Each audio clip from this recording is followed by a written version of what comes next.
Abigishwa ba Yesu bamubonye ari gusenga, babonye ko gusenga kwe gutandukanye cyane n'uko bari basanzwe basenga, nuko Yesu ashimwe cyane bavandimwe, nizere ko imvura ibasize amahoro, natwe dusigaye amahoro, Imana yacu ishimwe cyane.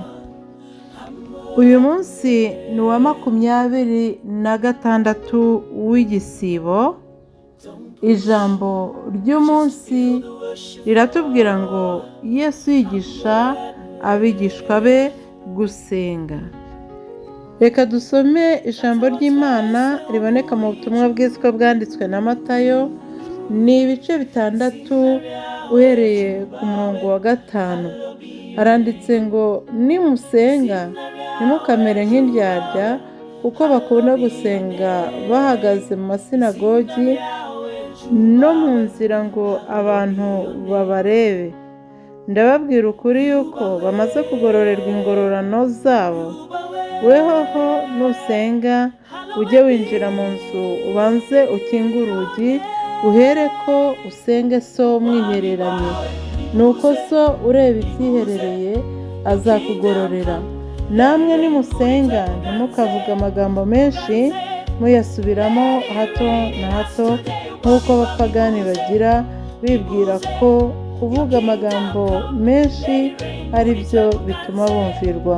Nuko ntimugase nabo, kuko so azi ibyo mukennye mutaramusaba. Nuko musenge mutya muti: Data wa twese uri mu ijuru, izina ryawe ryubahwe, ubwami bwawe buze, ibyo ushaka bibeho mu isi nk'uko biba mu ijuru. Uduhe none ibyo kurya byacu by'uyu munsi, uduharire imyenda yacu nk'uko natwe twahariye abarimo imyenda yacu, ntuduhane mu bitwoshya, ahubwo udukize umubi, kuko ubwami n'ubushobozi n'icyubahiro ari ibyawe none n'iteka ryose. Amen. Umurongo wa 14 haranditse ngo kuko nimubabarira abantu ibyaha byabo, na so wo mu ijuru azababarira namwe, ariko nimutababarira abantu, na so nawe ntazababarira ibyaha byanyu. Izina ry'Uwiteka ishimwe kandi rihabwe icyubahiro, kuko uyu munsi tumenye neza uburyo dukwiye gusengamo n'uburyo dukwiriye kwitwara mu buzima bwacu bwa buri munsi. Ese wowe iyo ugiye gusenga uyu munsi usenga gute? Umunsi umwe abigishwa ba Yesu bamubonye ari gusenga. Babonye uburyo asenga, bumva ko butandukanye n'ubwo bari bamenyereye gusengamo. Babona biranyuranye rwose, kandi ntabwo yari yarabibigishije. Baramubwira bati: Mwami, twigishe gusenga. Ayo magambo turayasanga n'ubundi mu butumwa bwiza bwanditswe na Luka, ni igice cya 11 umurongo wa 1. Haranditse ngo nuko ari ahantu hamwe asenga, arangije umwe mu bigishwa be aramubwira ati: Databuja, twigishe gusenga nk'uko Yohana yigishije abigishwa be. Yesu arababwira ati: nimusenga mujye mugira mutya muti: Data wa twese uri mu ijuru, izina ryawe ryubahwe. Tumaze kubona ririya sengesho mu butumwa bwiza uko bwanditswe na Matayo, turibonye ryose. Yesu yabigishije ko gusenga atari amagambo menshi, gusukiranya amagambo, ahubwo gusenga bikorwa muri gahunda. Yabigishije ko tugomba kwegera Imana nk'abana begera se, abana begera umubyeyi wabo. hanyuma bigisha ko gusaba umugati wacu w'uyu munsi ari icy'ingenzi, kuko ibyacu ni iby'uyu munsi, ejo ntago tuhazi. Arababwira ati kandi mugomba gusaba imbabazi z'ibyaha, kuko ntabwo dukwiriye kwiriranwa ibyaha twakoze nijoro, nta nubwo dukwiye kurarana ibyaha twakoze ku manywa. Kuvuga ngo tugomba kwihana ibyaha no gusaba Imana kudukiza ibigeragezo, gusaba Imana kudukiza umubi, gusaba Imana kudukiza shitani, gusaba Imana kudukiza abadayimoni, gusaba Imana kudukiza imyuka mibi, gusaba Imana kudukiza n'abantu babi badakora ibyiza, bakorana na Satani. Gusaba Imana kugira ngo ubwami bwayo buze buturane natwe. Imana yaravuze ngo nzatura hagati mu bantu banjye, kandi ijambo ry'Imana ritubwira ko turi insengero z'Umwuka Wera uba muri twe. Ariko ubu urusengero, iyo wizeye Kristo nk'umwami n'umukiza w'ubugingo bwawe, nibwo uba urusengero rwe. Ni ukuvuga ngo igihe cyose turi gusenga, wasenga uvuga cyane, wasenga uvuga buhoro, bibera mu mutima. Umutima rero ugaragara nk'urusengero. Umwuka w'Imana ngo ajya adufasha kuniha, akadusengera, kuko ubundi ngo twebwe dusaba nabi kandi tukanarambirwa. Ayo magambo yanditswe na Yakobo, avuga ati abana b'abantu musaba nabi. Nibyo, dusaba nabi, yewe dusaba nabi bitewe n'amarangamutima yacu. Buri muntu wese agira amarangamutima ye, kandi yumva ayayobora uko ashatse. Tugasa naho turi gushaka kuyobora Imana bijyanye n'uko amarangamutima yacu ari. Ni byiza rero yuko tumenya uburyo dukwiriye gusenga, tukamenya ko tutayobora Imana, turayisaba. Tuyisaba nk'umubyeyi, kandi umubyeyi niwe ureba akavuga ngo mbese uyu mwana ikintu ari gusaba ninkimuha nta ngorane ari bugire. Yabona ntazo ikakiguha, yabona zihari ikabiretse, cyangwa yabona cyakugirira nabi ikavuga iti hoya ntacyo nzaguha, ahubwo ikakuguranira bitewe yo n'icyo ishaka gukora. Hari ikosa dukora cyane rero, ikosa dushaka gutegeka Imana.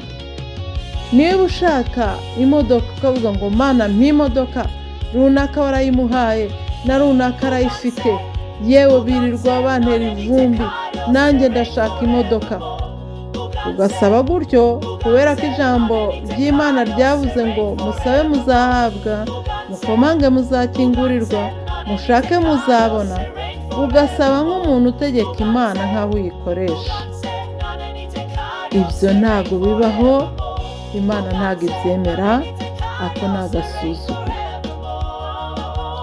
Ahubwo usaba neza, uravuga uti Uwiteka Imana ihoraho, ni ukuri hari impamvu numva nkeneye imodoka.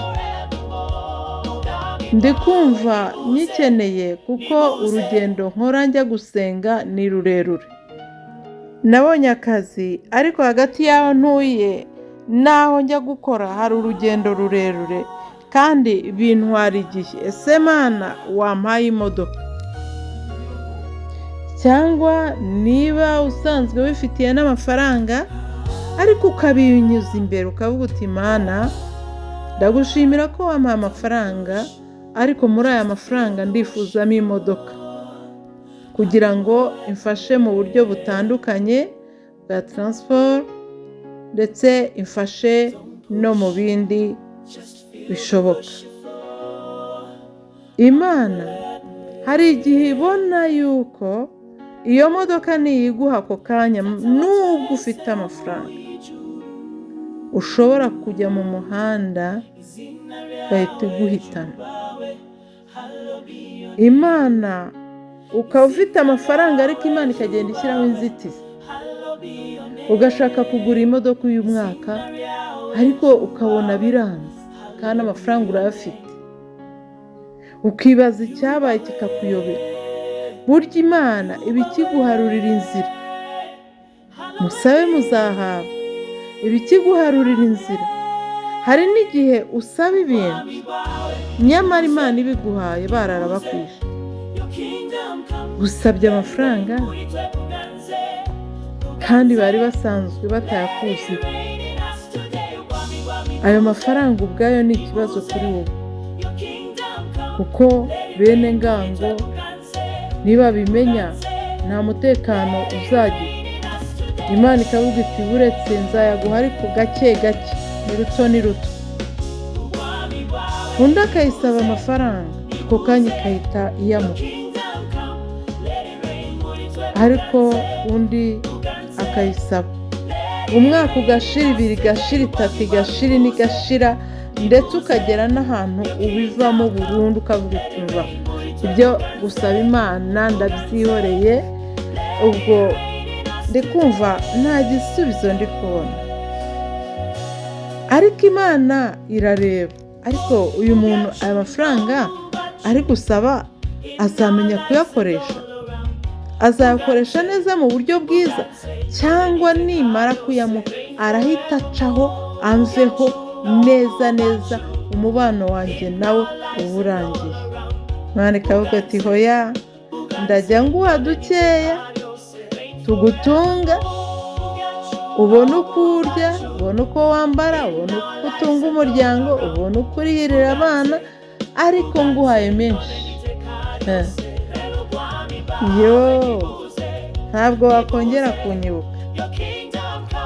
Hari indirimbo mfite ivuga ngo maze nimumara kurya mugahaga, ngo muramenye ntimuzanyibagirwe, ngo kuko ndi Uwiteka Imana yabakuye kure. Nzayibashyiriraho, nzayikorera videwo yayo hanyuma nyibashyirireho. Arongera arababwira ati ahubwo mujye musaba ngo ubwami bw'Imana nibuze, ubwami bwawe buze muri twe, uture muri twe, ukorere muri twe. Ubwami bw'Imana nibuza, imijinya izashira. Ubwami bw'Imana nibuza, inzangano zizashira. Ubwami bw'Imana nibuza, ishyari rizashira. Cyakoze hari ukuntu Yesu nawe yagiye atwigisha. Ubwami bw'Imana bwaje mu Isiraheli, Yesu araza abaturamo hagati muri bo. Ariko reka nkubwire, ishyari ryahise rihaguruka. Uyu nguyu si mwene Yozefu? Ubu bwenge bukuye hehe? Bashiki be ntiduturanye, barumuna be ntitwirirwa dukorana akazi, none abaye gutya gutya. Abantu batangire bakwibazeho. Ariko Uwiteka Imana ntago ari abantu bamuha igihe cyo gukora, ahubwo Uwiteka Imana we afite igihe cye cyo gukora. Ubwami bw'Imana rero buzana impinduka muri byose, kuko ijambo ry'Imana ryarambwiye ngo mubanze mushake ubwami bw'Imana no gukiranuka kose, ngo ibindi byose muzabyongererwa. Ibyo ngibyo bindi bizaza bidukurikiye, kuko n'uba ufite ubwami bw'Imana no gukiranuka kose, ntabwo izemera ko wambara ubusa. Ntabwo Imana izemera ko abana bawe bandagara.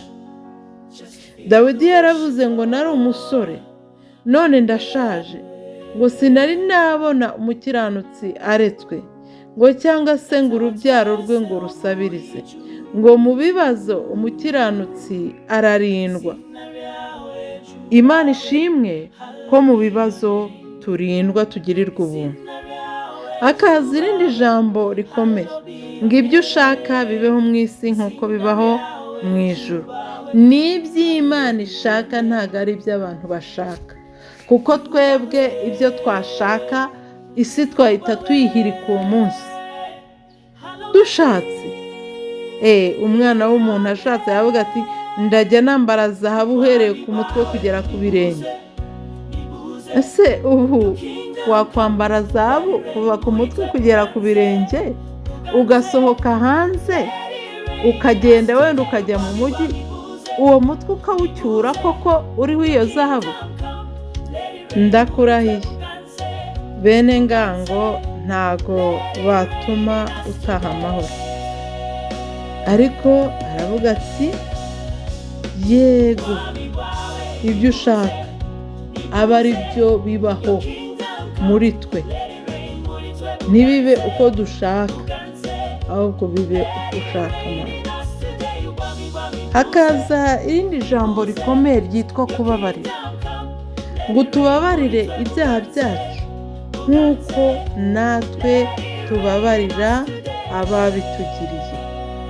Aya ni amagambo akomeye. Imana kutubabarira bisaba ko natwe tubanza kubabarira abandi. Ariko reka mbabaze, mbese kubabarira turabishobora? Turabishobora? Iki kibazo ukibaze urebe niba ufite igisubizo cyacyo. Herode yashyize Yohana Umubatiza muri gereza, nuko Yesu aravuga ati mugende mubwire iyo ngunzu, umuntu araguhigisha uruhindu, ese wamwigemurira urwo ruhindu akarugutoboza? Imana ijye tubabarira uko bwije n'uko bukeye. Yesu yagiye mu isinagogi y'iwabo atangira kubigisha. Amaze kubabwira iby'ibyaha byabo, baramusohora baramujyana ku manga ngo bamuhirike. Nuko arahagarara arabareba, arangije abacamo aragenda. Ese ibyo bisobanura iki kuri wowe? Ubutumwa bw'uyu munsi rero, isengesho rya Data wa twese ritwigisha kwegera Imana twizeye, ritwigisha kubabarira, ritwigisha kwiringira Imana mu byo dukeneye byose.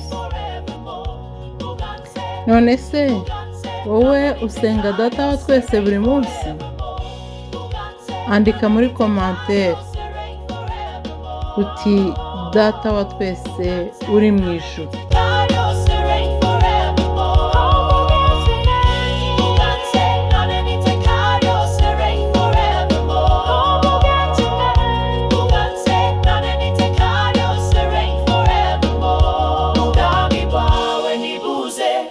Nibuze